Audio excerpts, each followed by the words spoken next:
was 18 years old when I got married. I belonged to a very conservative family, a Baloch family, where good daughters never say no to their parents. My father wanted me to get married, and all I said was, if that makes you happy, I'll say yes. And of course, it was never a happy marriage. Just about after 2 years of getting married, about 9 years ago, I met a car accident. Somehow my husband fell asleep and the car fell in the ditch. He managed to jump out, saved himself. I'm happy for him. But I stayed inside the car and I sustained a lot of injuries. The list is a bit long. Radius ulna of my right arm were fractured. The wrist was fractured. Shoulder bone and collarbone were fractured. My whole rib cage got fractured. But that injury that changed me and my life completely was the spine injury. Many people came to rescue. They gave me CPR. They dragged me out of the car. And while they were dragging me out, I got the complete transection of my spinal cord.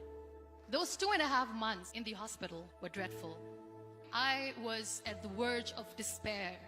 One day, doctor came to me and he said, well, I heard that you wanted to be an artist, but you ended up being a housewife. I have a bad news for you. You won't be able to paint again. Next day, doctor came to me and said, your spine injury is so bad, you won't be able to walk again. I took a deep breath and I said, it's all right. Next day, doctor came to me and said, because of your spine injury and the fixation that you have in your back, you won't be able to give birth to a child again. That day, I was devastated. I started to question my existence. Why am I even alive? So what kept me going was, one day I asked my brothers, I know I have a deformed hand, but I'm tired of looking at these white walls in the hospital and wearing these white scrubs. Bring me some colors, bring me some small canvas. I want to paint. So the very first painting I made was on my deathbed, where I painted for the very first time. What an amazing therapy it was. Without uttering a single word, I could paint my heart out. I could share my story. People used to come and say, what lovely painting. So much color. Nobody could see the grief in it. Only I could. And that day I decided that I'm going to live life for myself. I am not going to be that perfect person for someone. I am just going to take this moment and I will make it perfect for myself. That I'm going to fight my fears. So I wrote down one by one all those fears. And I decided that I'm going to overcome these fears one at a time. You know what was my biggest fear? Divorce. But the day I decided that this is nothing but my fear, I liberated myself by setting him free. And I made myself emotionally so strong that the day I got the news that he's getting married, I sent him a text that I'm so happy for you and I wish you all the best.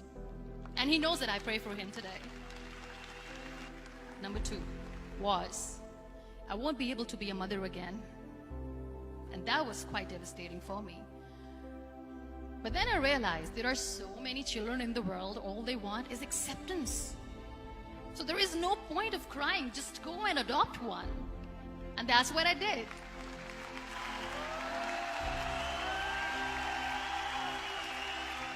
I gave my name in different organizations, different orphanages, and I waited patiently. 2 years later, I got this call from a very small city in Pakistan. I got a call and they said, are you Muniba Mazari? There is a baby boy and would you like to adopt? I could literally feel the labor pain. I said, yes, yes, I am going to adopt him. I am coming to take him home. And that day, Niall was 2 days old, and today he's 6. You know, when you end up being on the wheelchair, what's the most painful thing? People think that they will not be accepted by the people because we, in the world of perfect people, are imperfects. So I decided to appear more in public. I started to paint. I have done a lot of modeling campaigns. I decided that I'm going to join the national TV of Pakistan as an anchor person. I became the National Goodwill Ambassador for UN Women Pakistan, and now I speak for the rights of women, children. I was featured in BBC 100 Women for 2015. I'm one of the Forbes 30 under 30 for 2016. So when you accept yourself the way you are, the world recognizes you. It all starts from within.